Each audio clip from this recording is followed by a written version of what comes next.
గ్లోరీగా. కీర్తన గ్రంథము 132వ అధ్యాయము 6 నుండి 8 వచనాలు. కీర్తన అధ్యాయము 6 నుండి 8 వచనాలు. ఇది వింటే మరియ తల్లి మీద ఉన్న ఎన్నో కొన్ని అపోహలు మనకు పోతాయి. విశ్వాసం ఏర్పడుతుంది, బలం ఏర్పడుతుంది. ఒక మాట చెప్తాను. విశ్వాసం అంటే ఏంటి? వినుట వలన విశ్వాసము కలుగును, అది యేసుక్రీస్తు వాక్కు వలన కలుగును. వాక్కు ఆదికాండం నుంచి దర్శన గ్రంథం వరకు ఉంది. ఈ వాక్యం విని నమ్మకపోతే విశ్వాసం ఎలా వస్తుంది? ఈ వాక్యం వినకపోతే విశ్వాసం ఎలా వస్తుంది? వాక్యమే వినడానికి సమయం లేకపోతే విశ్వాసం ఎక్కడి నుంచి వస్తుంది? వాక్యమే వినడానికి మనకి శక్తి లేకపోతే వాక్యం విన్నదాన్ని మన హృదయంలోకి వెళ్ళకముందే ఎలా ఫలిస్తాం? ఎవరి యొక్క హృదయములో వాక్యం వెళుతుందో అది నాటుకొని పోతుందో వారు ఫలిస్తారని వాక్యం సెలవిస్తుంది కదా. ఎవరి యందు నేనుంటానో, నేను ఎవరి యందు ఉంటానో వాడు అధికముగా ఫలించును. ఆమేన్, హల్లెలూయా. యోహాను సువార్త 15వ అధ్యాయం 5వ వచనము, నేను లేక మీరు ఏమీ చేయజాలరు. దేవుడు లేక మనం ఏమీ చేయజాలం. కాబట్టి అమ్మ మరియ తల్లి గురించి దేవుడు చెప్తున్నాడు. వాక్యం జోష చెప్పట్లేదు. పరిశుద్ధాత్మ దేవుడు లిఖించాడు పరిశుద్ధమైన గ్రంథంలో వాక్యం. బిడ్డల ప్రేరణ ద్వారా, హతసాక్షుల ద్వారా, వేద సాక్షుల ద్వారా, చనిపోయిన బిడ్డల ద్వారా, ప్రవక్తల ద్వారా, మోషే ద్వారా. మరి వినాలి కదా. మరి తల్లి గురించి చెప్పినా వినాలి, మోషే ప్రవక్త గురించి చెప్పినా వినాలి, బిడ్డలందరి గురించి చెప్పినా వినాలి. ఎందుకు అవిధేయత? ఎందుకు యాక్సెప్ట్ చేయలేకపోతున్నాం? కాబట్టి ఆ దేవాదేవుడు మన అందరికీ చెప్తున్నాడు ఈరోజు. 132వ కీర్తన 6 నుండి 8 వచనాలు. ఎఫ్రాతాలో మనము మందసమును గూర్చి వింటిమి. చూడండి, ఎఫ్రాతాలో మనము మందసము గూర్చి వింటిమి. దేని గురించి విన్నామంట? ఎఫ్రాతాలో. పాత నిబంధనలో ఎఫ్రాతా అని ఉంది. ఎఫ్రాతా అనగా కొత్త నిబంధనలో బెత్లెహేము అని అర్థము. బెత్లెహేములో ఎవరి గురించి విన్నారంట? మందసము గురించి విన్నారు. ఎవరి మందసం? నిన్నటి రోజున వాక్యం మనం ధ్యానించుకున్నామా? ఎస్. ఎక్కడ చెప్పబడుతుంది మందసం గురించి? కీర్తనాకారుడు చెప్తున్నాడు.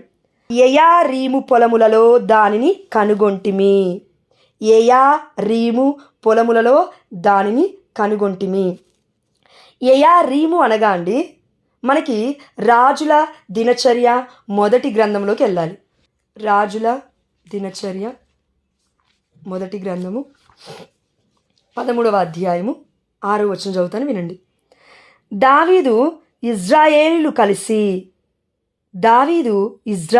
కలిసి దైవ మందసమును కొనివచ్చుటకై యూదా మండలములోని బాలా అనబడు కిర్యత్యారీముకు వెళ్ళిరి. ఇక్కడ నేను గూగుల్లో మొత్తం తీసి చూస్తే, సెర్చ్ చేసి చూస్తే ఏమనుందంటే కిర్యత్యారీముకు వెళ్ళిరి అని ఉంది కదా. ఎవరు? దావీదు, ఇజ్రాయేల్ ప్రజలందరూ కలిసి దైవ మందసాన్ని ఎక్కడి నుంచి తీసుకురావడానికి వెళ్ళారంట? కిర్యత్యారీముకు వెళ్ళిరి. బాలా అనబడు కిర్యత్యారీముకు వెళ్ళిరి. ఆ కిర్యత్యారీము పేరే యయారీము అని హిస్టరీ చెప్తుంది, చరిత్ర చెప్తుంది. అంటే దావీదు అంతకు ముందుకు మనము కొంచెం వెనక్కి వెళ్తే, కొన్ని వర్షాల ముందుకు వెళ్తే, గిదియోను ఇంటి దగ్గర దైవ మందసాన్ని పెట్టాడు. ఎందుకు పెట్టాడు? అక్కడ హస్సా హుజియా అనుకుంటా, వారిద్దరూ కూడా దివ్య మందసం అతి పవిత్రమైనది, పరిశుద్ధమైనది. దేవుడు చెప్తున్నప్పటికీ కూడా యాజకులు మాత్రమే ముట్టుకోవాలి, అంటే లేవీయుల వంశము మాత్రమే ముట్టుకోవాలి, వీరు మాత్రమే పట్టుకోవాలి దివ్య మందసాన్ని అని చెప్తున్నప్పటికీ వాళ్ళు ఏం చేశారంటే పోయి పట్టుకున్నారు. వాళ్ళు చనిపోయారు అక్కడికక్కడే. అంటే దీన్ని దేవుడు ఏం చెప్తున్నాడు ఈ యొక్క అంశంలో అంటే, అతి పరిశుద్ధమైన స్థలమునకు ఆనాడు లేవీయులు తప్ప ఏ ఇతర ప్రజలు వెళ్ళకూడదు. దీనికి అర్థం ఏంటంటే దేవుడు కోపస్తుడని కాదు, లేకపోతే దేవుడికి మానవుల మీద కోపమని కాదండి. దేవుడు ఒక్క మాట చెప్పాడంటే లోబడు అని అర్థము. మరియ తల్లి గురించి చెప్పినా, మోషే గారి గురించి చెప్పినా, ఇంకెవరి గురించి చెప్పినా లోబడు అని అర్థము. వాక్యానికి లోబడు అని అర్థము. వాక్యం ఏం చెప్తుందో దానికి లోబడు అని అర్థము. అందుకే ఆనాడు వారిద్దరూ కూడా లోబడకుండా పట్టుకునేసరికి చచ్చిపోయారు. దేవుడు చెప్పాడు, ముందుగానే హెచ్చరించాడు. అది చూసిన దావీదు భయపడిపోయాడు. రాజు భయపడిపోయి, వామ్మో దివ్య మందసాన్ని తీసుకొస్తుంటే ఇలా అయిందండి, మందసం తీసుకొస్తుంటే ఇలా అయిందండి, అమ్మో నాకేమైపోతుందో ఏమో, నేను ఆల్రెడీ ఇంతకు ముందుకు బస్తపాతో పాపం చేశాను, ఇంకేమైనా పాపం పట్టుకోమని చేసామనుకోండి అని జస్ట్ మానవతా తృప్తి చెప్తున్నానక్క మన ఓన్ లాంగ్వేజ్లో. బై మిస్టేక్లో నేను ఏదైనా పాపం చేశాను అనుకో, తెలిసి తెలియక, ఇప్పుడు అదే దివ్య మందసాన్ని నేను ఇప్పుడు తీసుకెళ్తున్నాను, బై మిస్టేక్లో నేను అలా పట్టుకుంటే నేను కూడా చచ్చిపోతానేమో, అయితే వద్దు అని భయముతో గిదియోను వారి ఇంటికి చేర్చారు ఆ సమయంలో. దాని తర్వాత వాక్యం చూస్తే మనకేమనుంటుందంటే, ఈ యొక్క రాజుల దినచర్య 16వ అధ్యాయం అనుకుంటాను. ఆ యొక్క గిదియోను పంట పొలాలు సమృద్ధిగా పండాయి. జీవితము ఇదిగో చాలా సమృద్ధిగా ఉంది. చాలా గొప్పవాడిగా జీవిస్తున్నాడు, ధనవంతుడుగా ఉన్నాడు. ఒకటండి, ధనవంతులు అనగానే మన యొక్క మైండ్ మొత్తం ఎటు వెళ్తుందంటే ఆస్తులు, పాస్తులు, ఐశ్వర్యాలు, వజ్రవైడూర్యాలు, భవనాలు. ఇది కాదు. మరియ తల్లి మందసమయ అక్కడ ఉంది కదా, మరియ తల్లి మందసమయ అక్కడ ఉంది కదా, మధ్యస్థ ప్రార్థన చేస్తుంది కదా, పితాపుత్ర పరిశుద్ధాత్మ దేవులు దిగొస్తున్నారు కదా దేవుడి యొక్క దివ్య మందసం మీదికి తేజస్సు వలె. అందుకే దేవుడు ఆ ఇంటిని దీవిస్తున్నాడు. మరియ తల్లి మధ్యస్థ ప్రార్థన ఎక్కడైతే సలపబడుతుందో, నువ్వు నేను నిద్రపోతుంటాం ఒక్కొక్కసారి ఆధ్యాత్మికతలో, నువ్వు నేను పడుకుంటాం ఒక్కొక్కసారి ఆధ్యాత్మికతలో, నీకు నాకు పని ఉండదు, ఒక్కొక్కసారి పని చేసుకుంటూనే ఒక్కొక్కసారి నిద్రపోతూ ఉంటావు. అమ్మా ఒక్కటి చెప్తున్నాను, పరిశుద్ధాత్మ దేవుడు ఎందుకు గుర్తు చేస్తున్నావు నాకు తెలియదు, నన్ ఆఫ్ ద టాపిక్ అయినప్పటికీ నువ్వు పని చేస్తున్నావా, కష్టపడి పని చేసి తిను. ఒకవేళ పని చేయట్లేవా, అసలు కుటుంబంలో ఏ పని చేయట్లేవా, నీ భర్తకి, పిల్లలకి, కుటుంబస్తులకి ఏ పని చేస్తున్నావో దాన్ని కంప్లీట్గా దేవుడి మహిమార్థమై చెయ్యి. దాన్ని కూడా గొనుక్కుంటూ సనుక్కుంటూ చేసావంటే నీ భర్త ఆరోగ్యం బాగుండదు, పిల్లల ఆరోగ్యం బాగుండదు. ఇది నిజం, ఇది నిజం, ఇది నిజం. నువ్వు చేస్తున్న ఆ వంట కూడా తిట్టుకుంటూ తిట్టుకుంటూ తిట్టుకుంటూ కొట్టుకుంటూ కొట్టుకుంటూ కొట్టుకుంటూ గంటలు సౌండ్లు చేస్తూ చేస్తూ బాసాన్ని మొత్తం పడేస్తూ, ఎందుకు నీ వంట, ఎందుకు అవసరం, బయటికి పోతే దొరకదా నీ భర్తకి ఫుడ్డు? తప్పుగా అనుకోవద్దు, అన్నీ దొరుకుతాయి, అన్నీ దొరుకుతాయమ్మా. ఈ రోజులలో డబ్బులు ఇస్తే ఏం చేయాలో అది చేయి. దేవుడు చెప్తున్నాడు, ఏం చేయాలో అది చెయ్యి, అది చేసుకుంటూనే దేవుని ఆరాధించు. అయితే ఆ దేవదేవుడు చెప్తున్నాడండి, ఎందుకో డిస్కనెక్ట్ అయింది, ఆ దేవదేవుడు ప్రేమించాడు కాబట్టి థ్యాంక్ యూ లార్డ్. అయితే మనం అందరము కూడా దావీదు ప్లేస్లో ఉంటే ఎలా ఉంటుందంటే మన దృక్పథము, నేను రాజుని, I am the king, who is opposite to me, నాకు వ్యతిరేకం ఎవరు, దేవుడెవరు, ఇంకెవరు, దివ్య మందసం ఎవరు. ఇప్పుడు మనం కొంతమంది అనుకుంటున్నాం కదా మరియ తల్లి గొప్పతనం చెప్తుంటే డైజెషన్ అవ్వట్లేదు కదా. దివ్య మందసం అతి పరిశుద్ధమైన స్థలం, ముట్టుకుంటే మషైపోతూ ఉన్నారు అక్కడ బిడ్డలు, మాడిపోతూ ఉన్నారు. మరియ తల్లి మధ్యస్థ ప్రార్థన ఎంత శక్తివంతమైనదో నీకు నాకు అర్థం కావట్లేదు. దేవుడు ఇంత చెప్తున్నా కూడా అడగట్లేము. జపమాల ప్రార్థనలు చేస్తామని మొక్కుకున్నారు మనలో చాలామంది. మొక్కుకున్నావు ఏంటి, నీ మొక్కులు దేవుడు అడిగాడా, నిన్ను మొక్కు అని అడిగాడా, ప్రమాణం చేయమని దేవుడు నిన్ను అడిగాడా, ఎందుకు చెప్పావు దేవుడికి ప్రమాణం చేసేప్పుడు ఎందుకు చేయట్లేవు, దేవుడు అడుగుతున్నాడు ఆన్సర్ చేయి. ప్రమాణం చేసావు దేవుడికి, రోజు జపమాల చెప్తాను, లేదంటే అనుకున్నానండి జస్ట్ మనసులో అంటున్నావా, దేవుడు విన్నాడు, అనుకున్నావు కదా దేవుడు విన్నాడు, ప్రార్థన చేయి, ఫలితాన్ని చూస్తావు ప్రియమైన బిడ్డ. అయితే ఆ తల్లి మధ్యవర్తితో ప్రార్థన మనము అలసిపోయి ఉన్నప్పుడు, నిన్న చెప్పుకున్నాం కదా జాన్ మరియా వియాని గారు బిడ్డ అలసిపోయాడు పరిచర్యలో, 18 గంటలు దేవుడి చిత్తం చేశాడు, వచ్చి ఒక ముద్ద తిని పడుకుందామనేసరికి సాతాన్లు వస్తున్నాయి. వచ్చేసరికి అమ్మా నా వల్ల కావట్లేదు తల్లి అనగానే తల్లి వచ్చి నిద్రపుస్తూ ఉందంట. సాతాను రాజ్యం మొత్తం బయటికి వెళ్ళిపోయిందంట. అంటే తండ్రి, కుమార, పరిశుద్ధాత్మదేవులు అక్కడ ఉన్నారు. దివ్య మందసం ఎలా అయితే అక్కడ ఉన్నప్పుడు దేవుడి తేజస్సు దిగొస్తుందో తల్లి మీదికి, అదే విధంగా అక్కడ తండ్రి, కుమార, పరిశుద్ధాత్మదేవులు దిగొస్తారు. ఒక్కటి చెప్తాను, నాకు బాధ విషయం ఏంటంటే ఒక్కటి చెప్తాను నేను, దయచేసి అక్కడ ఇది చెప్పుకోవాలి, నాకు బాధ ఉంది చాలా. అదేంటంటే చాలామంది బిడ్డలు ఏమని చెప్తున్నారంటే మరియ తల్లి కూడా అపోస్తలతో పాటు పరిశుద్ధాత్మని ఆ రోజే పొందుకుందంటున్నారు. ఇది అబద్ధపు ఇది ఒక అబద్ధపు బోధన. ఇది పరిశుద్ధాత్మ దేవుడు చెప్పాడు నాకు, అందుకే నేను చెప్తున్నాను, ఇది అబద్ధపు బోధన. అమ్మ మరియ తల్లి ప్రార్థిస్తుంటే వారి మీదకి పరిశుద్ధాత్మ దేవుడు దిగి రావడం నిజం, కానీ అమ్మ మరియ తల్లి మీదికి ఆ రోజే దిగి రావడం అబద్ధం. యేసుప్రభువారు పుట్టక ముందే అమ్మకి రక్షణ వచ్చింది, యేసుప్రభువారు పుట్టక ముందే అమ్మకి రక్షణ వచ్చింది, అవునా లేదా? ఎస్. లూకాసు వార్త 1వ అధ్యాయం 46-56 వరకు మనం చదివితే, నా హృదయము నా రక్షకుని అందు ఆనందించుచున్నది.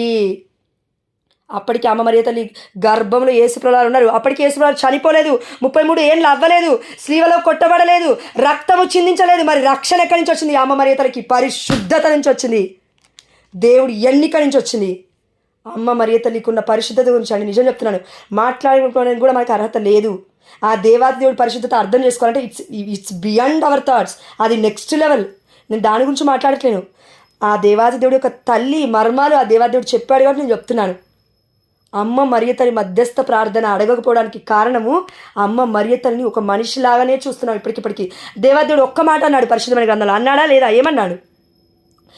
నీవు బ్రతికి ఉన్నప్పుడు ఈ లోకములో నీ ప్రార్థన మేబీ కొంతమందికి ఉపయోగకరం, కానీ నువ్వు ఒకవేళ నా బిడ్డగా బ్రతికి నిట్టూర్పులు విడుస్తున్నప్పటికీ నా చిత్తము చేయడానికి నువ్వు బ్రతికి చనిపోతావు చూడు, అప్పుడు నాకు మహిమ కలుగుతుంది. అప్పుడు నీ యొక్క ఆత్మ నాతో ఐక్యమవుతుంది. అప్పుడు నువ్వు నా యొక్క పరలోకంలో ఉంటావు. అప్పుడు నువ్వు చేస్తున్న విజ్ఞాపన ప్రార్థనలు అనేక మందికి ఆశీర్వకరంగా మారుతాయి. అందుకే దేవుడు అన్నాడు, ఇదిగో పునీతులు మరణించినను జీవవంతులే. మరి పునీతుల రాజ్ఞి ప్రార్థిస్తే ఇంకెంత హై లెవెల్లో ఉండాలి. అందుకే ఆ దేవాదేవుడు చెప్తున్నాడు, దివ్య మందసం గురించి మర్చిపోకు. ఒక్కటి చెప్తాను, మనం చర్చికి వెళ్ళగానే ఏం చూస్తున్నాం? దివ్య మందసం చూస్తున్నాం. దివ్య మందసంలో యేసుప్రభువు యొక్క శరీర రక్తాలు పెట్టారు, అవునా? లేదంటే కరెక్ట్ మంచి లాంగ్వేజ్లో మాట్లాడితే అర్థమయ్యే భాషలో గోధుమ అప్పం పెట్టారు లోపల ఆ యొక్క దివ్య మందసంలో, అవునా? ఎప్పటికీ లాకేసి ఉంటుంది కదా, మన ప్యారిష్ ప్రీస్టులు లాకేసి పెడతారు కదా, అది నేను అనేది. తాళం చేయి తీసుకెళ్ళి దివ్య యొక్క బలిపీఠం ముందు ఉంటుంది కదా, ఆ బలిపీఠం ముందు తీస్తారు కదా. ఎస్, వెనక అంటే మనకి వెనక అని చెప్పాలి, ఫాదర్కి వెనక అని చెప్పాలి, మనకి ముందు. ఎగ్జాక్ట్గా తాళం తీసి ఏం చేస్తారు? తీస్తున్నారు. నాకేం గుర్తొచ్చింది తెలుసా? పరిశుద్ధాత్మ దేవుడు ప్రేరేపించాడు, అమ్మ మరియ తల్లి గర్భం గుర్తొస్తుంది. ఇప్పుడు తీస్తున్నారు, తల్లి శరీర రక్తాలతో ఒక మాంసపు ముద్దగా, ఇంకా అప్పటికి అవ్వలేదు, తీశారు. ఓకేనా? తీసి they are invoking the Holy Spirit. దివ్యమైన బలిపీఠం మీద పెట్టి ఫాదర్ ఒక ప్రార్థన చేస్తాడు, పరిశుద్ధాత్మ సహవాసం అని ఒక ప్రార్థన చేస్తాడు. నాకు రావట్లేదు నోటికి. దీని మీదకి దిగి వచ్చునుగాక అని అంటాడు గురువు, పితాపుత్ర పవిత్రాత్మ నామమున. అందుకే ముందే మనం నేర్చుకున్నాం పితాపుత్ర పవిత్రాత్మ నామమున అంటే ఏంటని. అయితే ఇలా అనగానే మారిపోతూ ఉంది. గోధుమ అప్పము దేవుడి శరీరం వలె మారుతుంది, అదేవిధంగా ద్రాక్షారసము యేసు రక్తము వలె మారుతుంది. లిటరలీ ఏమవుతుందంటే దేవాతి దేవుడు యేసుప్రభువు వారు అక్కడ మనకి రక్షకుడిగా తన రక్తాన్ని పంచిపెట్టిన బిడ్డగా, అదేవిధంగా ఆ రక్తం ఇండైరెక్ట్గా అమ్మ మరియ తల్లి గర్భం నుండి వచ్చింది. ఎక్కడి నుంచి తీసావు? దివ్య మందసం నుంచి తీసావు. ఎక్కడి నుంచి వచ్చింది? అమ్మ మరియ తల్లి దగ్గర నుంచి వచ్చింది.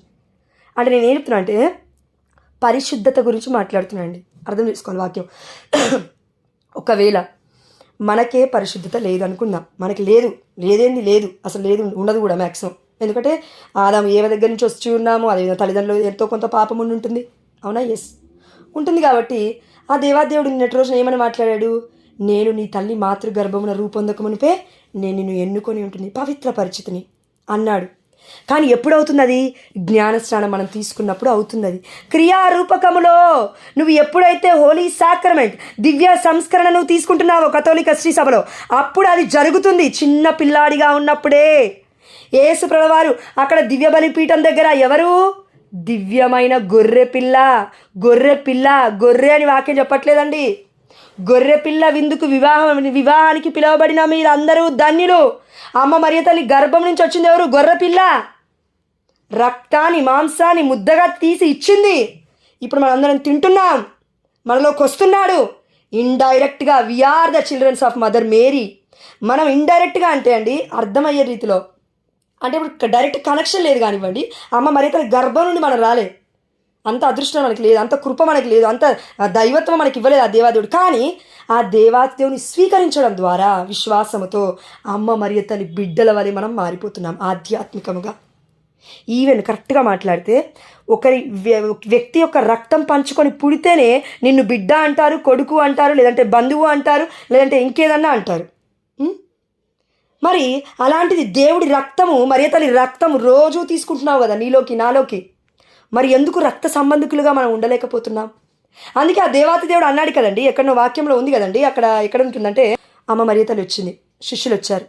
వచ్చేసరికి అక్కడ ఆల్రెడీ వాక్య పరిచయం వింటున్న వాళ్ళు యేసుప్రభువు వారి దగ్గరికి వెళ్ళి అంటూ ఉన్నారు, నీ తల్లి సహోదరులు వచ్చారని చెప్తూ ఉన్నారు. అప్పుడు యేసుప్రభువు వారు ఏమన్నారు?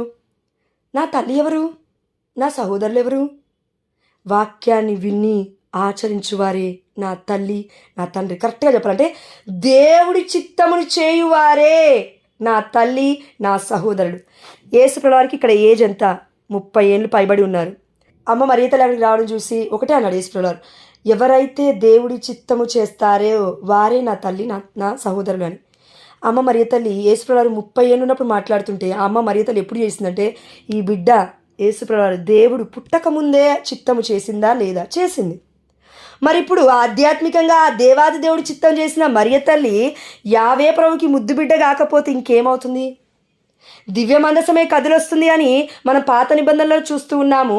మాకు యుద్ధానికి వెళ్ళే ముందు, కరణీయులతో యుద్ధం చేసే ముందు, వేరే వాళ్ళతో యుద్ధము చేసే ముందు, హిత్యులతో యుద్ధము చేసే ముందు, అనిలతో యుద్ధము చేసే ముందు మీ ముందు మందసం తీసుకెళ్ళండి, మందసం తీసుకెళ్ళండి మోషే, మందసం తీసుకెళ్ళండి యెహోషువ, మందసం తీసుకెళ్ళండి ఇర్మియా, మందసం తీసుకెళ్ళండి అని దేవుడు ఎంతోమంది ప్రవక్తలతో చెప్పాడు కదా. ఏంటిది మందసం అంటే?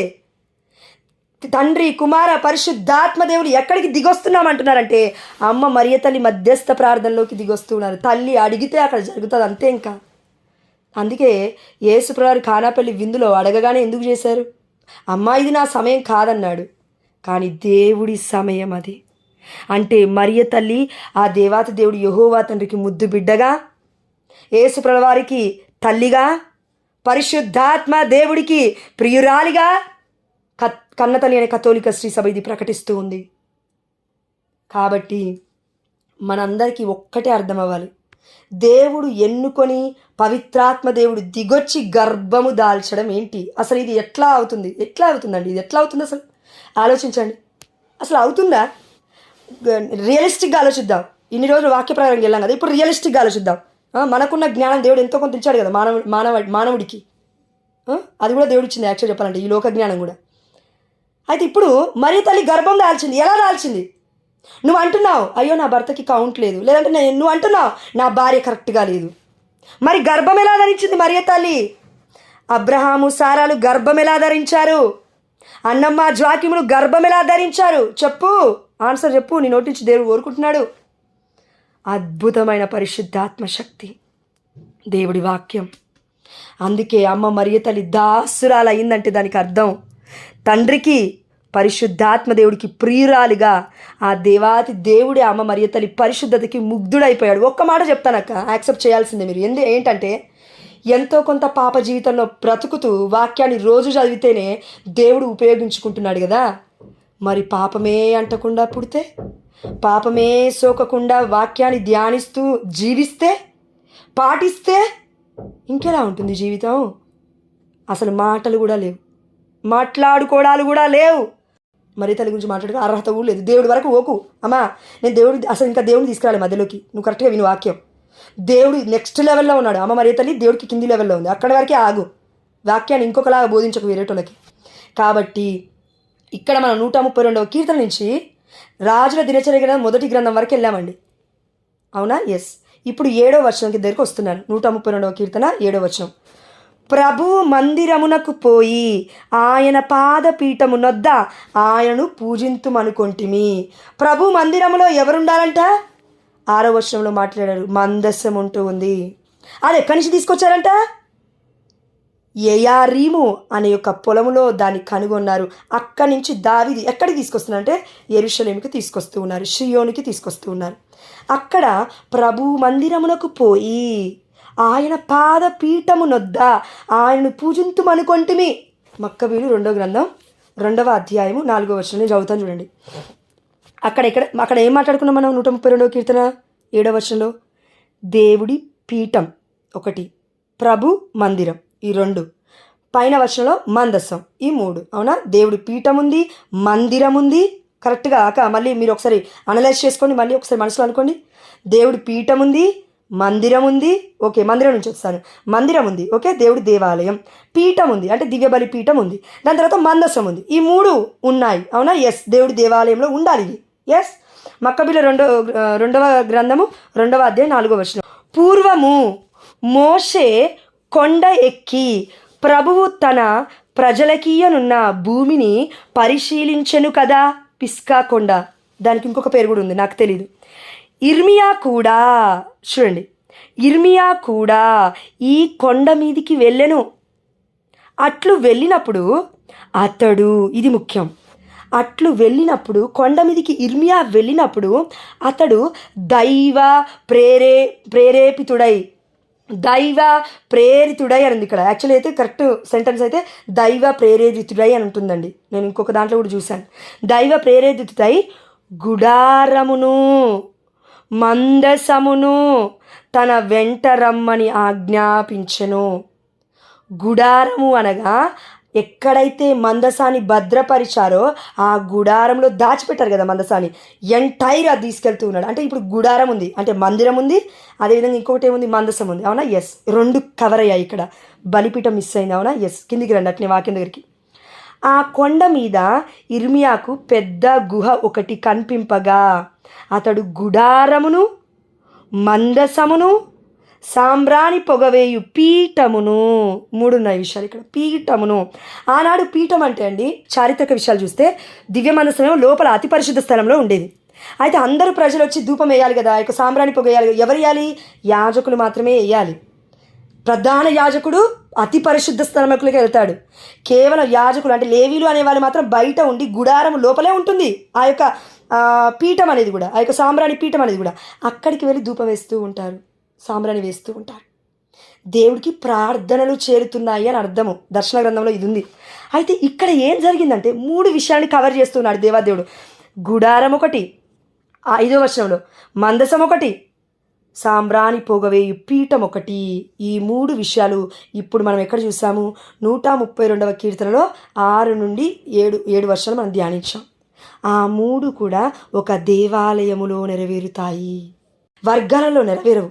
అమ్మా నిజం ఇది, నువ్వు తీసుకున్నా తీసుకోకపోయినా వాక్యం నిజమే చెప్తుంది, సత్యమే చెప్తుంది. కాబట్టి వర్గాలలో నెరవేరేది ఇదే, అక్కడ ఉండదు ఏది. కానీ మన దివ్య బలిపీఠం చుట్టూ చూడు ఫాదర్లు ఎలా తిరుగుతారు, యాజకులు. వస్త్రాలు చూడు వాళ్ళు ఎలా ఉంటాయి. ఒక నియమం, ఒక నిబంధన, ఒక ఏర్పాటు, ఒక సిద్ధపాటు, ఒక క్రమశిక్షణ. ఏడ్చింది. నేను ఎందుకన్నాడు ఏడ్చిందంటే మనకి ఎడవట్లేం కాబట్టి, మనకు అర్థం కావట్లేదు కాబట్టి, ఆ దేవాదేవుడు బాధపడుతున్నాడు కాబట్టి. క్రమశిక్షణ ఎక్కడుందో అదే కథోలిక శ్రీసభ. వర్గం ఉంటే కథోలిక శ్రీసభ అనబడదు. అక్కడ బలిపీఠం ఉండాలి, దేవుడి గుడారం అనబడుతున్న దేవుడి మందిరం అని ఉండాలి, ఆ మందిరములో మందసం ఉండాలి. అంటే మరియ తల్లి అనబడుతున్న ఇండైరెక్ట్గా డైరెక్ట్గా చెప్పబడుతున్న యేసుప్రభుల వారి యొక్క రక్త శరీరాలు కొలువై ఉండాలి. అది దేవుడి మందిరం అంటే. మిగతాయి కావండి. ఇప్పుడు జోష్న ఉంది ఇక్కడ, ఇంట్లో ఉన్నాను నేను. రండక్క దివ్యబలి పూజ పెట్టుకుందాము, ఇక్కడ నేను పూజ చేస్తానంటే వస్తారా? పిచ్చి పట్టిందా జోష్నికి అంటారు. పెళ్లి చేసుకున్నావు, నీ భర్త పెళ్లి చేసుకున్నాడు, ఇట్లున్నారు, చేస్తే చేయి ప్రీచింగ్, ఎంతో కొంత వింటాము. నీకు జ్ఞానం ఉన్నా లేకపోయినా ఆ దేవాదేవుడు నడిపిస్తున్నాడు కాబట్టి వింటాను చూసిన. అంతేగాని దివ్యబలి పూజ నువ్వు పెట్టడం ఏంటి? ఇలా ఉంటుంది, ఏడిస్తే ఇలా ఉంటుంది, జ్ఞానం లేకుండా ఏడిస్తే మనం పక్క వర్గాలకు పోతే ఇలా ఉంటుంది జీవితం. ఎందుకు క్రమశిక్షణలో లేదు? ఎందుకు కుటుంబం కట్టబడట్లేదు? ఎందుకు అసలు ఏం అడిగినా శాంతి లేదు? అంటే నేను ఆధ్యాత్మికమైన విషయాల గురించి మాట్లాడుతున్నా అండి. ఇంకా దేవుడు ఎందుకు ఎదగట్లేము?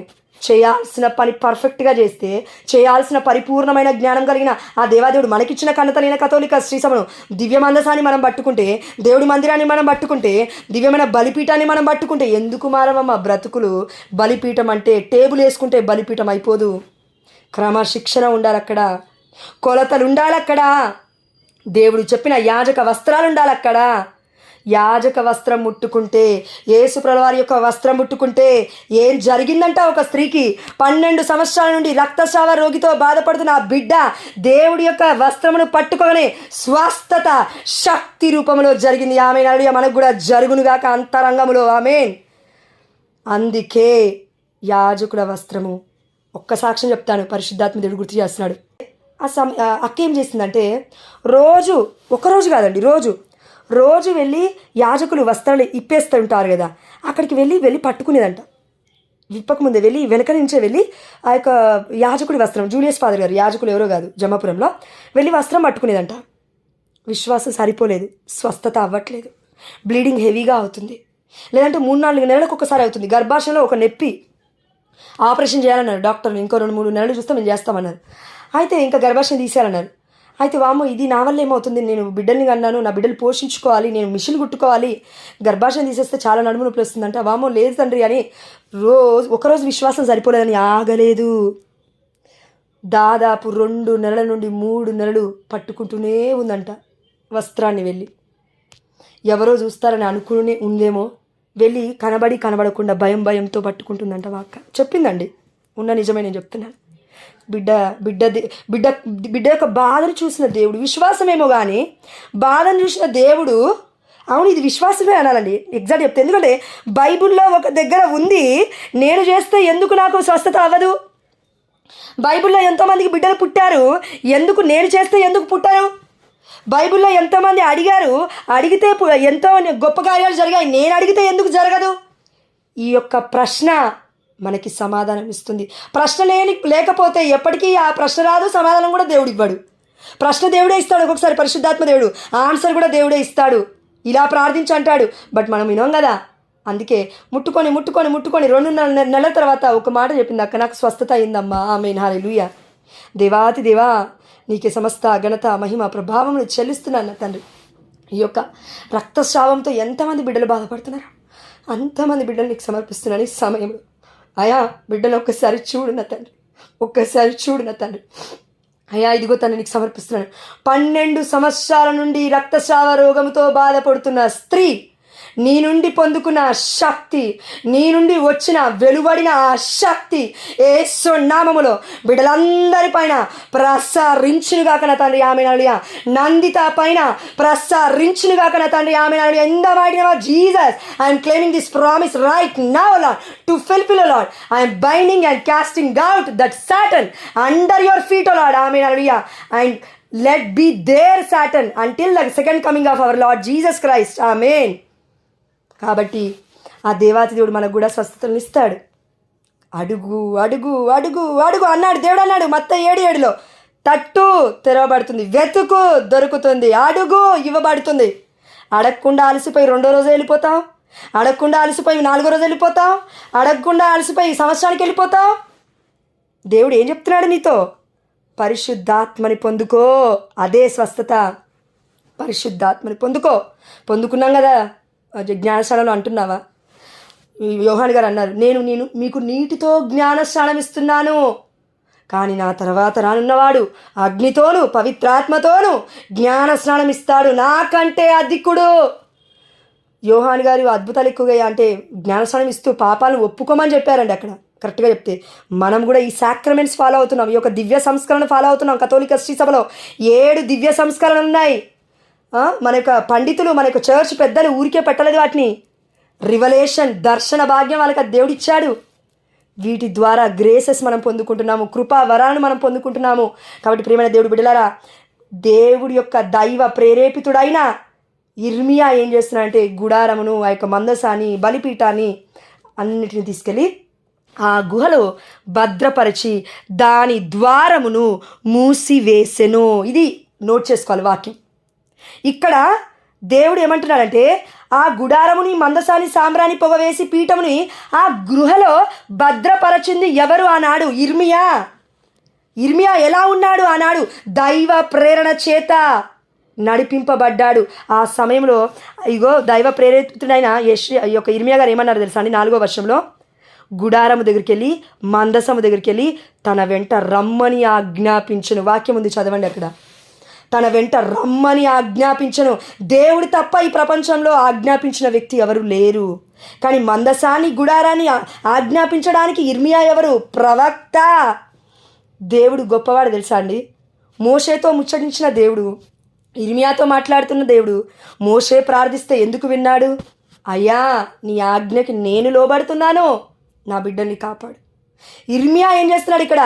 దైవ ప్రేరణ ద్వారా నింపబడ్డాడు కాబట్టి, పరిశుద్ధాత్మ చేత నింపబడ్డాడు కాబట్టి, దేవాతి దేవుని చేరుకోవడానికి, పరిశుద్ధంగా జీవించడానికి ఎంతో కొంత కష్టపడుతున్నాడు కాబట్టి నిద్రపోకుండా ఆధ్యాత్మికతలో రమ్మని ఆజ్ఞాపిస్తున్నాడు. మందసాన్ని, అదేవిధంగా గుడారాన్ని కదిలి వస్తున్నాయి. ఊహించండి ఎలా ఉందో. అబ్బా, imagination. Oh my God, thank you Lord. Lord I thank you. మామూలు విషయం కాదండి ఇది. దివ్య మందసం కదిలి వెళ్ళడం ఏంటి, గుడారము కదిలి వెళ్ళడం ఏంటి? అప్పటి వరకు మనం మోషేలోనే చూసామండి. మోషేకి దేవుడు ఏం చెప్తున్నాడు? ఇదిగో నేను మీ ముందు అగ్ని స్తంభమై, మేఘ స్తంభమై కదిలి వస్తాను, కదలమని చెప్పు ఆ ప్రజలు అన్నాడు. ఇది దేవుడిచ్చిన ఆజ్ఞ. కానీ ఇక్కడ ఇర్మియా కదిలి రమ్మని మందసాన్ని, గుడారమని అడుగుతున్నాడంటే ఎంత కనెక్షన్ ఉందో చూడండి ఒక ప్రవక్తకి దేవుడికి మధ్యలో. ఏమండి? అందుకే నిజమైన ప్రవక్తలు ఎవరు? నిజమైన యాజకులు ఎవరు? ఎవరు మందసాన్ని మొయ్యాలి? ఎవరు మందసాన్ని జాపెట్టాలి? ఎవరు మందసం గురించి మాట్లాడుతున్నారు కథోలిక శ్రీసభలో అంటే యాజకులు. పాస్టరమ్మలు జోష్న కాదు. జోష్న ఎంత మాట్లాడినా ఇంతవరకే పూజ చేయలేదు వెళ్ళి దివ్యబలిపీఠం దగ్గర. She sinful.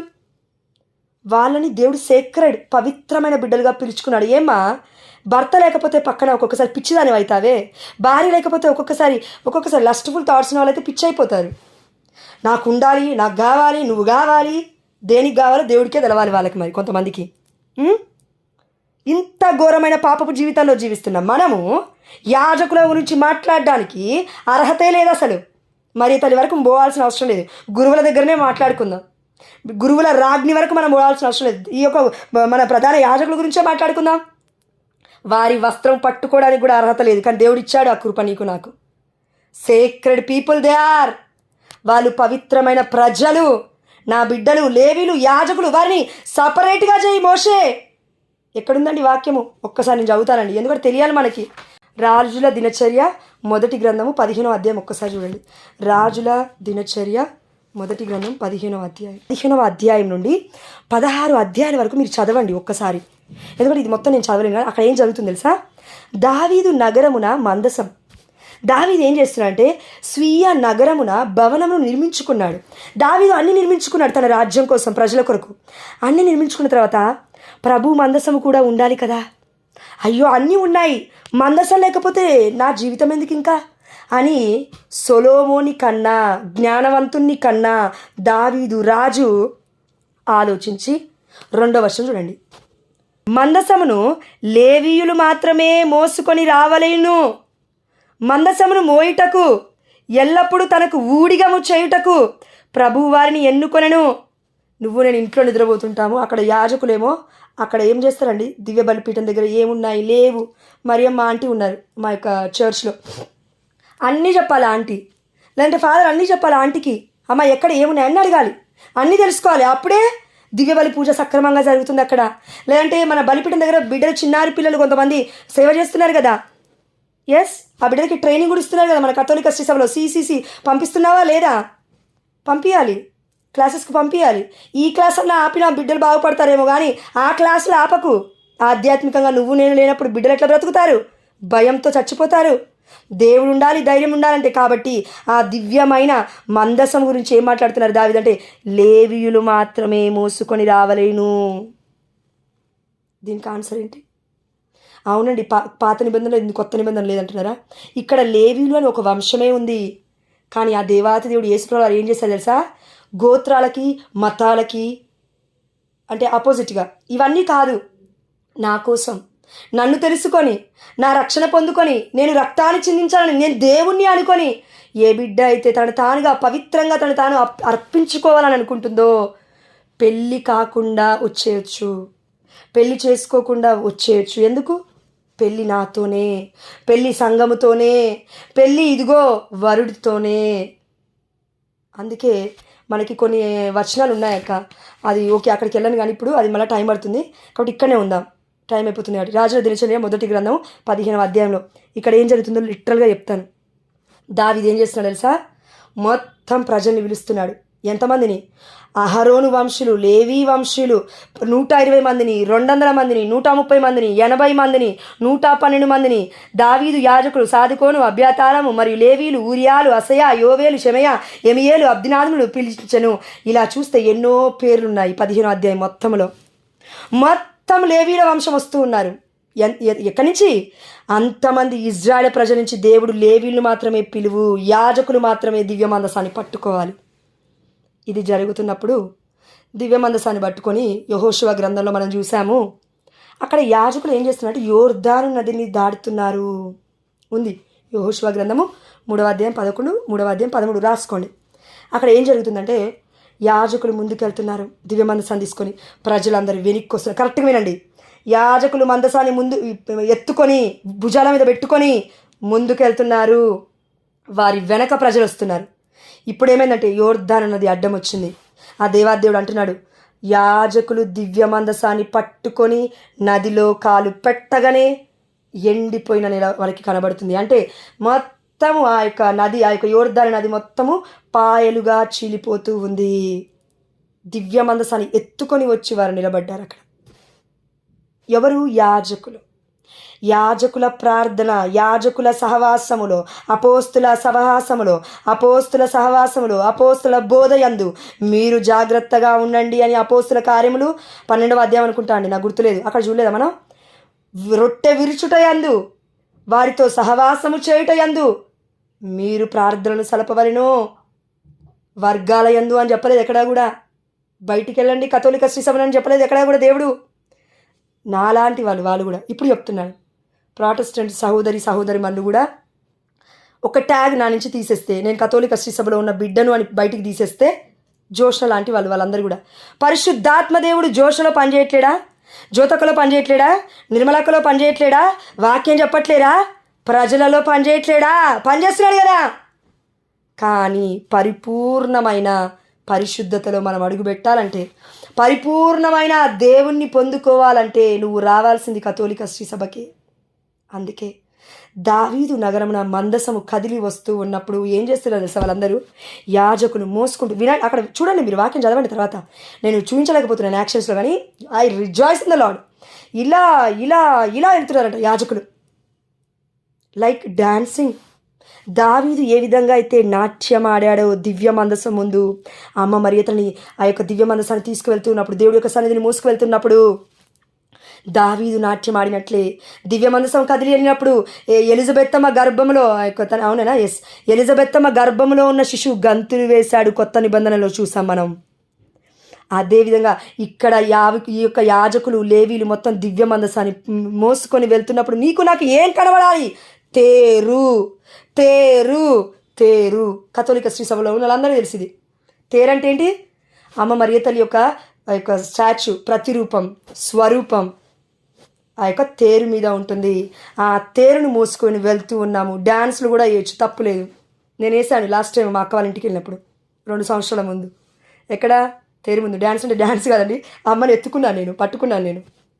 చీర కట్టారు, ముద్దుగా ఉంది అమ్మ. ఎందుకు చీర ఎందుకు అని అంటున్నారా మళ్ళీ? దర్శన గ్రంథం 12వ అధ్యాయం. చంద్రుడే ఆమె పాదముల క్రింద ఉండెను, సూర్యుడే ఆమె వస్త్రములు. పరలోక రాజ్యంలో వస్త్రాలు ఎందుకమ్మా? దేవుడు గౌరవాన్ని ఇస్తున్నాడు తల్లికి. గౌరవం అమ్మా, అది గౌరవంతో చెయ్యి, ప్రేమతో చెయ్యి. విగ్రహాన్ని చేస్తున్నట్టుగా ఎందుకు చేస్తావు? చేయొద్దు అట్లా. నీ మనసులో ఒక విగ్రహం ఉందా? ఇల్పెట్టి చేయకు. కానీ నాకుంది అమ్మ మరియ తల్లి. ఒక్కసారి గురువు దీవించాడంటే నేనే మారిపోతున్నాను, అందరూ మారిపోతున్నారు. రాతి లాంటి గుండెలు కరిగిపోయి హృదయ పరివర్తనం కలిగి చేస్తున్నారు. రాళ్ళెందుకు కరగవు ప్రార్థనలకి? రాళ్ళెందుకు సంతానాన్ని పొందలేవు రాళ్ళకి? దేవాదేవుడు అన్నాడు కదా, అబ్రహాముని కాదు రాళ్ళకి సైతం నేను సంతానాన్ని ఇస్తా అన్నాడు. మనందరికి కూడా దేవుడు అదే చెప్తున్నాడు. అభిషక్తుల ఆశీర్వాదాలు రాళ్ళని కరిగిస్తాయి, రాతి గుండెల్ని కదిలిస్తాయి. నమ్ము. అందుకే విగ్రహం కాదది, చర్చిలో ఉన్నది. వెన్ దే బ్లెస్డ్, వాళ్ళు ఆశీర్వదించినప్పుడు.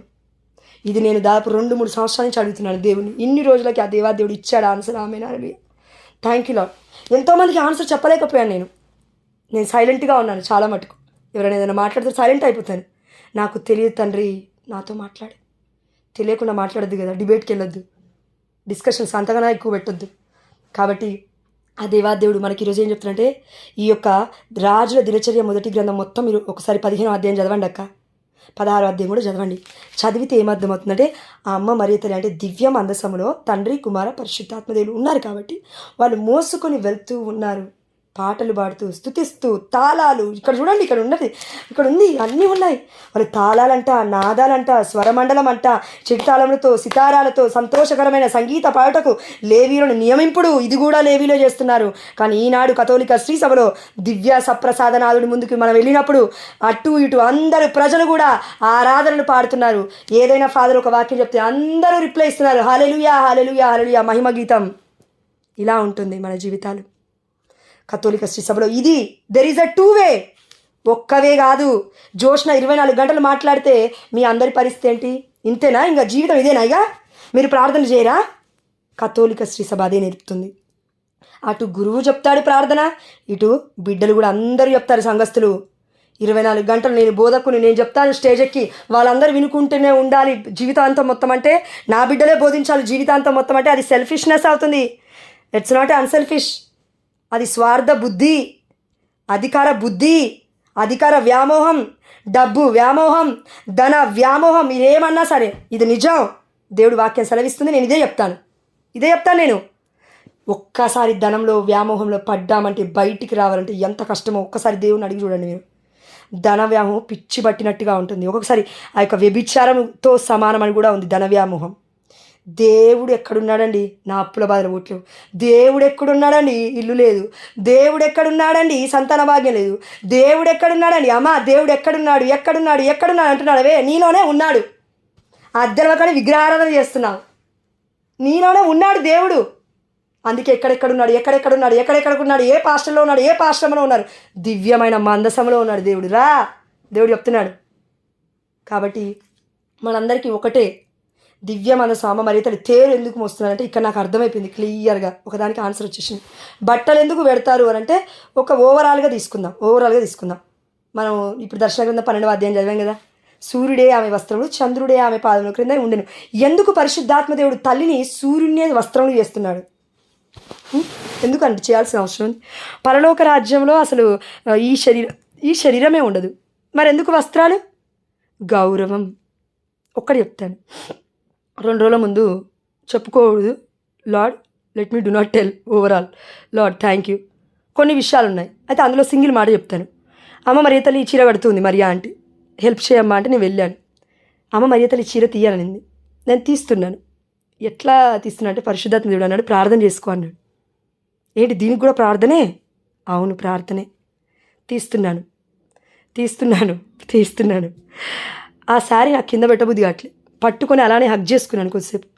అమ్మా నీ వస్త్రముతో నన్ను కప్పమ్మా, అమ్మా నీ వస్త్రముతో నా భర్తని కప్పమ్మా, నా కుటుంబాన్ని కప్పమ్మా, మమ్మల్ని నడిపించమ్మా.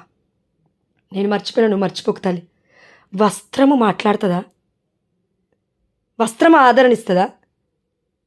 ఇప్పుడు దేవుడు వస్త్రాన్ని పట్టుకుంటే స్వస్థతనివ్వలేదా? మరి తల్లి ఎవరిని మోస్తుంది? తండ్రి కుమార పరిశుద్ధాత్మ దేవుని మోస్తుంది. మరి స్వస్థత ఎందుకు ఇవ్వలేదు?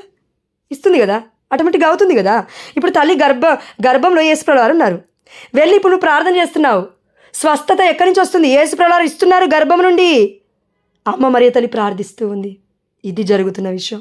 కాబట్టి ఆ వస్త్రం అయిపోయిన తర్వాత ఆంటీ ఈ వస్త్రం ఇస్తారా అంటే లేదమ్మా వేరేమ్మా ఆల్రెడీ తీసుకుంటుందని చెప్పింది. పిచ్చోళ్ళు వాళ్ళు. మరి అధికులు ధనవంతులు ఎంతోమంది ఉన్నారు, లేని వాళ్ళు ఉన్నారు, ఉన్నవాళ్ళు ఉన్నారు. పండగలకి పబ్బాలకి వాళ్ళందరూ వచ్చి తీసుకొని పోతున్నారు మెట్టుగూడ చర్చికి. పిచ్చోళ్ళు వాళ్ళందరూ. మనం జ్ఞానవంతులం. ఎంతోమంది ఏమన్నారు తెలుసా? నాకు మరియ తల్లి శారీ కట్టుకున్న తర్వాత స్వస్థత అయింది అన్న వాళ్ళు ఎంతోమంది ఉన్నారు. మరియ తల్లి పాదాల దగ్గర ఆ యొక్క స్వరూపం దగ్గర ఒక ఏమంటారు గులాబీ పువ్వు రెమ్మని తిన్నప్పుడు నాకు గర్భఫలం వచ్చిందని చెప్పిన బిడ్డలు ఎంతోమంది లేకపోలేరు. నేను చూస్తున్నదే మాట్లాడుతున్నాను. ఇదే విశ్వాసం. చూడక విశ్వసించే వారు ధన్యులు దేవుడు అన్నాడు. కాబట్టి మనందరికీ ఆ దేవాదేవుడు ఏం చెప్తున్నాడంటే తెలవకు ముందు మాట్లాడద్దు, తెలుసుకున్న తర్వాత మాట్లాడదాం. ఎక్కువగా డిబేట్లకు పోకండి ఎవరితో కూడా. ఇప్పుడు మనం ఉన్నాం కథోలికులం. ప్రాటెస్టెంట్ సోదరులు 100 అడుగుతారు. నీకు తెలుసా ఇన్ఫర్మేషన్? చెప్పే వరకు చెప్పు. అర్థం కాకుండా డిబేట్ పెడతారా? ఇడ్చిపెట్టు. జ్ఞానవంతులు తక్కువగా మాట్లాడతారు, మూర్ఖులు ఎక్కువగా మాట్లాడతారని వాక్యం చెప్తుంది. వాక్య విషయంలో కాదు, వేరే విషయాలలో, డిబేట్లలో, వీటిలో. కాబట్టి జ్ఞానం బోధిస్తేనే, పరిశుద్ధాత్మ దేవుడు బోధిస్తేనే అర్థమవుతుంది. నాకు ఏ గురువు బోధించాలక్క, కానీ నాకు అర్థం కాలేదు. ఈవెన్ మా జోమన్ ఫాదర్ కూడా చాలా బాగా చెప్పారు. అప్పట్లో అర్థం కాలేదు నాకు. ఎందుకంటే పాత నిబంధనలు నేను చూశాను చాలా విషయాలు. కొత్త నిబంధనకు వచ్చేసరికి అయ్యో ఏంటిది అర్థం కావట్లేదు. ఇది అయితే ఇంకొక ప్రశ్న, 5 నిమిషాలు టైం ఇస్తే, పరలోకంలో గర్భిణీ స్త్రీ ఉండటం ఏంటి? పరిశుద్ధాత్మ దేవుడు నా అంతటి నాగానే వేసుకోమని చెప్పాడు ప్రశ్న. అయితే ఏమో అయ్యా నాకు తెలియదు అన్నాను నేను. దేవాదేవుడు చెప్పాడు పరలోక రాజ్యంలో గర్భిణీ స్త్రీ ఉండడం ఏంటి? ఇప్పుడు తండ్రి కుమారుడికి సంబంధం లేదు, భార్యాభర్తకి సంబంధం లేదు. ఈ భూలోకంలో ఉన్న వాళ్ళు అసలు పరలోకంలో ఏ రక్త సంబంధం ఉండదు. అలాంటప్పుడు పరలోకంలో మరియ తల్లిని గర్భిణీ స్త్రీగా ఎందుకు చూపిస్తున్నాడు? There is a relationship still. ఇప్పటి వరకు అమ్మ మరియ తల్లికి యేసుప్రభువారికి ఉన్న సంబంధము, ఆది పుట్టక ముందు నుండి ఉన్న సంబంధము ఆధ్యాత్మికమైన బంధమే.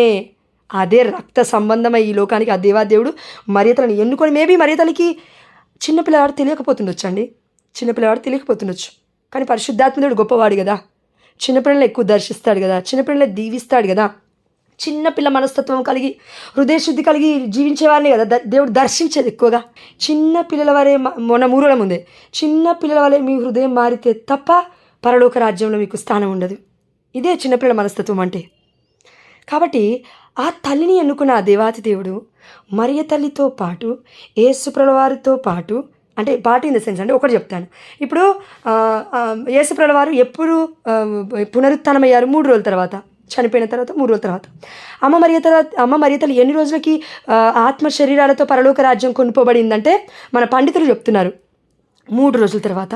అమ్మ మరియ తల్లిని యెరూషలేములో కరణం అంటే సమాధిలో పెట్టారు. పెట్టిన తర్వాత 3 రోజుల తర్వాత శిష్యులు ఉంటారు కదా, అమ్మ మరియ తల్లిని అప్పటి వరకు అమ్మ అమ్మ అమ్మ అని కొంగు పట్టుకొని దిగిన వాళ్ళు ఉన్నారు కదా, మన యోహాన్ గారు వాళ్ళందరూ కూడా వెళ్ళి చూస్తే అమ్మ మరియ తల్లి కనబడలేదు. దాని తర్వాత రెవల్యూషన్ ద్వారా మనకి దర్శనం ద్వారా దేవుడు చెప్తూ ఉన్నాడు మరియ తల్లి దివ్య మందసమై పరలోక రాజ్యంలో ఉంది అని. ఇర్మియా ద్వారా పెట్టాడు, లోపల పెట్టాడు, అది ఎవరికి కనబడట్లేదు. అయితే వామో ఇంకొక విషయం అండి, ముఖ్యమైన విషయం చెప్పడం మర్చిపోయాను నేను. యాక్చువల్లీ ఈరోజు మొత్తం వాక్యం పట్టుకుందే ఇది నేను. అదేంటంటే ఇగో చూడండి, మక్కబీల 2వ గ్రంథము 2వ అధ్యాయము 6వ వచనం చూడండి. వండర్ఫుల్, ఇది చాలా అమూల్యమైన వాక్యము. ఇర్మియా అనుచరులు కొందరు ఆ గుహకు పోవు మార్గమును గుర్తుపట్ట చూచిరి, కానీ ఆ గుహ వారి కంటబడలేదు. వారి ప్రయత్నము ఎరిగి ఇర్మియా వారిని మందలించుచూ ఇట్లనెను. వారితో మాట్లాడుతున్నాడు ఇర్మియా. ఏమైనా మాట్లాడుతున్నాడు చూడండి. ప్రభువు తన ప్రజను మరలా ప్రోగు చేసి వారికి కరుణ చూపిన దాకా ఈ ప్రదేశం ఎవరికీ తెలియక రహస్యముగా ఉండును.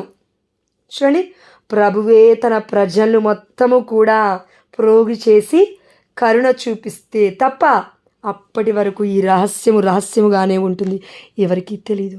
This is the mystery is explained by the Catholic dogmas, Vatican councils. అంటే మన కన్నతలైన కథోలిక శ్రీ సభ 2000 సంవత్సరాల నుంచి పారపర్యంగా ఉంది, నిద్రపోవట్లేదు, మనలాగా మేలుకొని ఉంది, వర్గాలలాగా నిద్రపోవట్లేదు, చారిత్రక ఆధారాలు తీస్తుంది. అందుకే చచ్చిపోయారు, హతసాక్షులయ్యారు, మతసాక్షులయ్యారు, చంపేశారు అన్యులు వాళ్ళని. నిజమైన సత్యాలను నిలవకుండా ఉండడానికి సాతానుగాడు చేస్తున్న ప్రయత్నం అదంతా. ఆ బిడ్డలు లిఖించబడిన వారి చేతుల ద్వారా ఎన్నో కొన్ని లేఖనాలు దాచిపెడితేనే ఇవి మన చేతికి వచ్చాయి. ఎందుకు నేను బైబిల్ చదవాలి? బతకడానికి అమ్మ బైబిల్ చదివేది. వాళ్ళు చచ్చిపోయారు కదా బైబిల్ని ఇవ్వడానికి మనకి, మనం బ్రతకడానికి బైబిల్ చదవాలమ్మా, అంతే సింపుల్. ఎక్కడో నీ భర్త దగ్గరికి వెళ్ళి నాకు సంతానాన్నివ్వు రాహేలు వలె అడక్కు, నాకు శాంతినివ్వు రాహేలు వలె అడక్కు, నాకు సమాధానం ఇవ్వు రాహేలు వలె అడక్కు, సారా వలె వెళ్ళి 2వ పెళ్లి చేసుకొని అడక్కు. దేవుణ్ణి అడుగు వెళ్ళి అంటున్నాడు కదా ఆయన, తన భర్త రాహేలు భర్త, నేను దేవుణ్ణా ఏంటి, వెళ్ళి దేవుణ్ణి అడుగు. నీ గర్భాన్ని మూసేసిందా నేనా ఏంటి, దేవుణ్ణి అడుగు అంటున్నాడు. ఎంత క్లియర్గా చెప్తున్నాడు బిడ్డ, జ్ఞానముతో. మనమే ఇంకా జ్ఞానంలో ఎదగాలని దేవాదేవుడు చెప్తున్నాడు మనందరికీ కూడా. అందుకే ఆ సమయం వచ్చినప్పుడు ప్రభువు ఆ ప్రదేశం ఎల్లరికీ తెలియజేయను. అప్పుడు చూడండి, అప్పుడు మేఘములో ఆయన తేజస్సు కనిపించును. పూర్వము మోషే కాలమున సొలొమోను దేవాలయమును ప్రతిష్ఠించి దానిని వైభవపేతముగా పవిత్రము చేయుమని ప్రభువుకు మనవి చేసినప్పుడు కనిపించిన దివ్య తేజస్సే అప్పుడు కనిపించిన. ఏం కనబడుతుందంట? మోషే కాలములో దేవుడి తేజస్సు ఎలా ఉంది? ఉరుములు, శబ్దాలు, మేఘాలు, అగ్ని స్తంభాలు. ఈ దివ్య మందసం ఎక్కడుంది? దర్శన గ్రంథం 11వ అధ్యాయం 19వ వచనం. దివి అందలి దేవుని ఆలయము తెరవబడెను, ఆ ఆలయమున ఒప్పందపు పేటిక కాననయ్యను. మందసం కనబడింది. అంతలో మెరుపులు, గర్జనలు, ఉరుములు, భూకంపములు, వడగండ్ల వానలు ప్రారంభమయ్యను. దాని తర్వాత 12వ అధ్యాయంకి వస్తే స్త్రీ దర్శనమిచ్చను. Amen. This is the word of God. ఇప్పుడు ఆ దేవాదేవుడు ఎంతో ఆనందంగా ఉన్నాడు. God is very very happy today. Truly I can feel it. ఎందుకంటే ఈరోజు ఈ వాక్యం ధ్యానిస్తుంటే ఎన్నో డిస్టర్బెన్సెస్ అక్క చెప్తున్నాను కదా. ఎవరెవరో ఫోన్ చేస్తారు, ఏమేమో అంటున్నారు, వాళ్ళకి అర్థం కావట్లేదు. నా నెంబర్ నువ్వు బ్లాక్లో ఎందుకు పెట్టావు, నన్ను నువ్వు ఇలా ఎందుకు పిలుస్తున్నావు, అలా ఎందుకు పిలుస్తున్నావు. శోధన ఎక్కువైపోయింది. ఇన్ ద సెన్స్ అది సాతాను గడిస్తాడు, దేవుడు ఇవ్వడు. బట్ అది ఆపడానికి ప్రయత్నిస్తూ ఉన్నాడు. కాబట్టి అమ్మ మరియ తల్లి గురించి తెలుసుకునే ప్రతి మర్మము కూడా చాలా జాగ్రత్తగా, కరెక్ట్గా చెప్పాలంటే అక్కడ నాతో సహా ఒళ్ళు, ఆలోచన, మైండ్ ప్రతిదీ దగ్గర పెట్టుకొని వినాలి.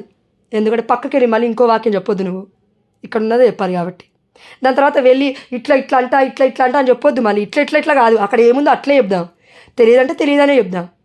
ఎందుకు చెప్తున్నా అంటే చాలామంది బిడ్డలు అమ్మ మరియ తల్లి పరిశుద్ధాత్మని పొందుకుంది పెంతెకొస్తు పండుగన అంటున్నారు. ఆ అమ్మ మరియ తల్లి మధ్యలో ఉండి ప్రార్థిస్తే బిడ్డల మీదకి దిగొచ్చింది. ఎందుకు? ఎక్కడుంది? లూకాసు వార్త 1వ అధ్యాయం 35వ వచనం ఏం చెప్తుంది? సర్వోన్నతుని శక్తి ఆమెపై ఆవరించను, పరిశుద్ధాత్మ దేవుడు ఆమెపై వేంచేసి వచ్చను, పవిత్ర శిశువుని గర్భమున పుడతాడు. అయిపోయింది. ఆల్రెడీ అమ్మకి సిన్లెస్గా పుట్టింది అన్నమధ్యవాక్యముల యొక్క గర్భంలో. అయిపోయిన తర్వాత మళ్ళీ తీసుకొచ్చి పరిశుద్ధాత్మను పొందుకుందంటావు. ఆల్రెడీ అమ్మ పొందుకుంది. అవును, అగ్నిని పొందుకుంది అమ్మ. ఆల్రెడీ అగ్ని స్వరూపుని పొందుకుంది, దేవుడి తేజస్సును పొందుకుంది, దేవుడి మహిమనే ఉంది అమ్మ మరియ తల్లిలో. అందుకే వాక్యం సెలవిస్తుంది, మహిమను కన్నది ఓ చిన్నది అని ఒక లైన్ విన్నాను. అక్కడ నేను విన్నదే చెప్తున్నాను. ఎక్కడో విన్నాను, ఎవరో బోధకులు చెప్పినప్పుడు నేను విన్నాను. మహిమను కన్నది ఓ చిన్నది, మహిమను కన్నది మన మరియ తల్లి. ఎక్కడుంది? యోహాను సువార్త 1వ అధ్యాయం 14వ వచనం ఒకసారి చూడండి. అక్కడ యేసుప్రభువు వారు దేవుడి యొక్క ఏకైక మహిమ అని ఉంది. మరి యేసుప్రభుని కన్న మరియ తల్లి దేవుడి తేజస్సుతో నింపబడపోతే ఎలా కనింది? దేవుడి జ్ఞానముతో, దేవుడి పవిత్రతతో, దేవుడి పరిశుద్ధతతో, దేవుడి అమూల్యమైన అన్నీ పొడుచుకొని అమ్మ మరియ తల్లి ఆ దేవాతి దేవుడికే తిరిగి జన్మనిస్తూ ఉంది. కాబట్టి ప్రియమైన దేవుడి బిడ్డలారా, ఆ దేవాది దేవుడు మనందరికీ ఏం చెప్తున్నా అంటే మరియ తల్లిని మళ్ళీ చెప్తున్నాను. జాన్ పాల్ II పోపు గారు చెప్పారు, మరియ తల్లిని ఎంత ప్రేమిస్తున్నా అంటే కొలతలు వేసుకోకు. అవన్నీ ఉంటాయి కదా, తీసుకొచ్చి జ్వరం ఎంత ఉంది పెడతారు కదా, థర్మామీటర్ ఏదో అంటారు, నోట్లో పెట్టుకొని ఆలోచనలో పెట్టుకొని ఎంత ప్రేమిస్తూ కొలతలు చేసుకునేంత టైం లేదు. నాకైతే లేదక్క, మేబీ మీలో ఎవరికైనా ఉందేమో. కొలతలు చేసుకునేంత సమయం లేదు. దేవుని నేను ఒకటే అడిగాను, నేను దేవుణ్ణి, నువ్వు ఇస్తే ఈ జ్ఞానం, లేదంటే లేదు. ఎందుకు చెప్పాలి? దేనికి చెప్పాలి? దేని మహిమార్థం చెప్పాలి? ఎవరి మహిమార్థం చెప్పాలి? నీ మహిమార్థం చెప్పాలి. మరి నువ్వు చెప్పు వాక్యం. అందుకే నిన్నటి రోజు నేను ఎంత ప్రిపేర్ అయినా కూడా ప్రిపేర్ అవుదాం అనుకున్నా కూడా అవ్వలేకపోయాను. బట్ ఆ దేవాదేవుడి కృప వల్ల ఈరోజు కొంచెం జ్ఞానం ఇచ్చాడు దేవుడు. ఆ దేవాదేవుడికి సమస్త ఘనత మహిమ ప్రభావం చెల్లిస్తూ ఒక్కటి చెప్తాను. గర్భిణీ స్త్రీ పరలోక రాజ్యంలో కనబడింది, అవునా? ఎస్. మరి రక్త సంబంధాలు ఉండవు కదా, అయినప్పటికీ దేవాదేవుడు చూపించాడు. అయితే అమ్మ మరియ తల్లికి యేసుప్రభువు వారికి ఈ లోకంలో ఉన్న సంబంధం తల్లి కుమారుడు, అదేవిధంగా ఆ లోకంలో ఉన్న సంబంధం తల్లి కుమారుడే. అందుకే దేవుడి తల్లి అని లూకాసు వార్త 1వ అధ్యాయము 43వ వచనంలో పరిశుద్ధాత్మతో ప్రేరేపితురాలైన ఎలిజబెత్తమ్మ చెప్తుంది, ఈ తల్లి దేవుడి తల్లి నా యొద్దకు వచ్చుటకు నాకు ఎలాగూ ప్రాప్తించను? సీఎం వస్తున్నాడు, పిఎం వస్తున్నాడు, ఇంకెవరో వస్తున్నారు, ముందు వెళ్ళి నిలబడాలి. దివ్య బలి పూజకు మాత్రం నిలబడం. ఎప్పుడో వెళ్తాం, మధ్యలో ఎప్పుడో వెళ్తాము, చివరిలో ఎప్పుడో వెళ్తాము, ఆఖరిలో దివ్య సప్రసాదం తీసుకునేటప్పుడు వెళ్తాము. దివ్య సప్రసాదం అలా తీసుకుంటే, ఒకవేళ నువ్వు లాంగ్ జర్నీ చేసి వచ్చావంటే తీసుకుంటే దీవెన ఉంటుందమ్మా తప్పక. దెర్ ఈజ్ ఎ థింగ్, ఒకటి ఉంది, అర్థం ఉంది దానికి. కానీ పక్కనే ఉండి లేదంటే దగ్గరే ఉండి నీ ప్యారిషే అయ్యి ఎంతో ఒక 100 కిలోమీటర్లు నడుచుకుంటున్నట్టు పోయినట్టు పోయి దివ్యబలి పూజలో చివరిగా వెళ్ళి దివ్యమందసమైన యేసుప్రభువు యొక్క దివ్యమైన శరీర రక్తాలను పొందుకున్నావు అనుకో, దేవాదేవుడు ఏమనడు, మాట్లాడంతే. మాట్లాడకపోతే నరకం. పరిశుద్ధాత్మ దేవుడు మాట్లాడకపోతే నరకం, జీవితం జీవించలేం. చూడండి, దేవుడు మాట్లాడితే అత్యద్భుతంగా ఉంటుంది. అదే దేవుడి యొక్క సన్నిధి విడిచిపెట్టినప్పుడు దావీదు ప్రార్థన చేశాడా లేదా? అయ్యా నీ సన్నిధిని నన్ను నీ సన్నిధి నుండి గెంటి వేయకు, పరిశుద్ధాత్మను నా నుండి తీసివేయకయ్యా, అయ్యా అయ్యా అయ్యా అని అడుగుతున్నాడు. రాజు అడుగుతున్నాడు. మనం మానవులమే, మనం ఎందుకు అడగట్లేము? బైబిల్లో ఉన్న వ్యక్తులు అడుగుతున్నారు.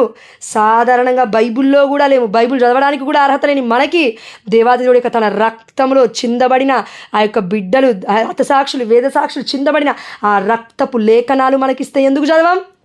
టైం ఎందుకు లేదు? నీ జీవితం నా జీవితం బాగుపడడానికి టైం ఎందుకు ఉండదమ్మా? ఉంటుంది కదా, ఉండాలి కదా.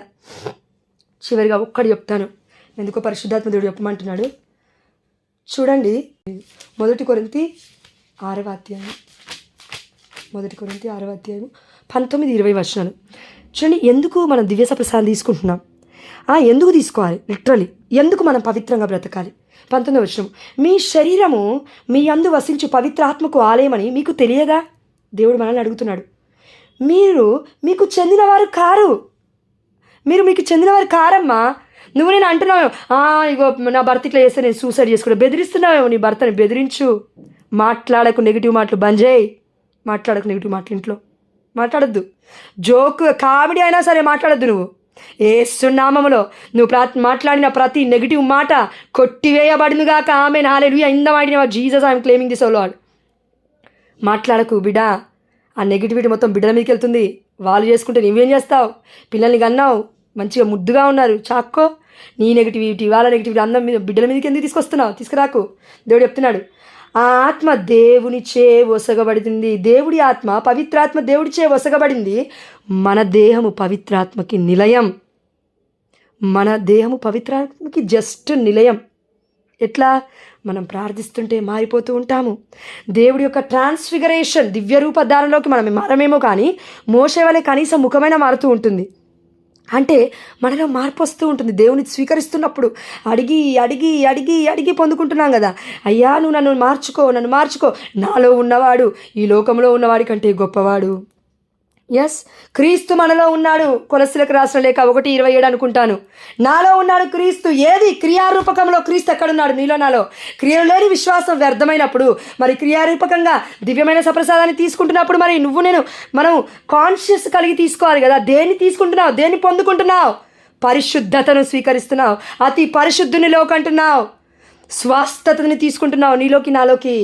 అందుకే దేవుడు అన్నాడు 20వ వచనం, ఏలైనా ఎందుకు నేను మీకు మీ యొక్క దేహాలు పవిత్రాత్మకు నిలమని నేను చెప్తున్నాను తెలుసా? ఏలైనా ఆయన వెల ఇచ్చి మిమ్ము కొనను కనుక మీ దేహముతో దేవుణ్ణి మహిమపరుపుడు. మనందరం అంటే పాప జీవితంలో జీవించాము కాబట్టి వెల ఇచ్చి మనల్ని కొనుక్కున్నాడు దేవుడు. యేసయ్య తన కుమారుని ఇక్కడికి లోకానికి పంపించి, యావే ప్రభువు అమ్మ మరియ తల్లిని కొనలేదు కదా, అమ్మ మరియ తల్లికి ఖర్చు పెట్టలేదు కదా. మరెందుకు మరియ తల్లి అంత పరిశుద్ధంగా బ్రతికింది? అందుకే దేవుడు ముగ్ధుడైపోయాడు. దేవుడి ప్రణాళిక, అమ్మ మరియ తల్లి దేవుడి యొక్క ప్రణాళికలో ఉందండి. It's not simple thing. We should come out, like ఆ బాక్స్ నుంచి మనం బయటికి రావాలి. నాకు బైబిల్ తెలియదు అనే ఆలోచించి మనం బయటికి రావాలి. ఇప్పుడు మనకు తెలుసు బైబిల్. అమ్మ మరియ తల్లి మందసం గురించి మనకు తెలుసు. దివ్య సప్రసాద నాథుడు ఆరాధికుడు ఎంత గొప్పవాడో మనకి ఇప్పుడు తెలుస్తుంది. మారుతాము. మన కుటుంబాలు మారబోతున్నాయి. ఆమేన్ హల్లెలూయా. మన బిడ్డలు మారబోతున్నారు. ఆమేన్ హల్లెలూయా. మన భర్తలు మారుతారు. ఎందుకు అని చెప్పానంటే ఇదే 1 కొరింథీ. నేను ఎందుకు చెప్పానంటే, కనుక మీ దేహముతో దేవుని మహిమపరుపుడు. ఈ ప్రపంచంలో ఎవరైనా ఇంచు పాపము లేకుండా ఏ బిడ్డ అయినా దేవుని మహిమపరచాడంటే లేరు. కానీ ప్రపంచంలో ముల్లోకాలంలో అమ్మ మరియ తల్లి మాత్రమే ఉంది. అందుకే పరలోక భూలోక రాజ్ఞిగా ఆ దేవాతి దేవుడు ఎత్తాడు. ఆత్మ శరీరములతో అమ్మ మరియ తల్లి పరలోక రాజ్యానికి వెళ్ళింది. కేవలం ఆత్మతో కాదు. నువ్వు నేను పాప జీవితం జీవిస్తున్నావు కాబట్టి, మనం శరీరంతో పాపం చేస్తున్నావు కాబట్టి ఇక్కడ శరీరం కుల్లబడిపోతూ ఉంది, పురుగులు పడతాయి. కానీ ఆత్మ మాత్రం దేవుడు చేరాలంటే పరిశుద్ధంగా మనం కనీసం జీవించగలగాలి, ఆత్మలో వర్ధిల్లగలగాలి. మన దేహము కూడా ఒకవేళ దేవుని మహిమపరిస్తే తప్పకుండా మరియ తల్లి ఒడిలో ఉంటాము. దేవాతి దేవుడి యొక్క పాదసన్నిధిలో మనం ఉంటాము. ఆమేన్ హల్లెలూయా. ఉందుముగాక. ఆమేన్. కాబట్టి ఇంకొక మాట భార్య భర్తలకు దేవుడు చెప్తున్నాడు మనందరికీ, నాతో పాటు.